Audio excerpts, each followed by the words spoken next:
قرية با محمد التابعة لإقليم تونات تهتز حرفيا على أحداث دراماتيكية لشبكة لاستغلال القاصرات، وتم إلقاء القبض على 9 أشخاص إضافة إلى سيدة يشتبه بأنها كانت تقوم بدور الوسيطة. بدأت أطوار هذه القضية حينما ضبطت تلميذة في إحدى المؤسسات التعليمية تستعمل هاتفها النقال، فوجد في ذلك الهاتف النقال صور وفيديوهات وصفت بالمخلة، مما استدعى إجراء تحقيقات.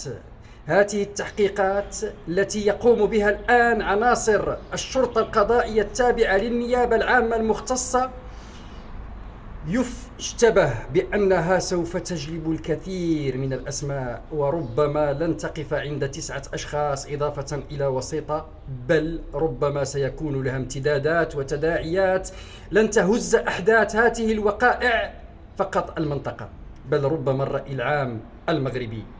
تدخلت جمعيات حقوق الإنسان وجمعيات مغربية لمؤازرة الضحايا، خاصة وأن الضحايا قاصرات وطفلات، على رأسها جمعية المغربية لحقوق الإنسان، وكذلك رابطة فيدرالية للدفاع عن حقوق النساء. ترقبوا الأحداث الآتية والجارية، فربما القادم صادق.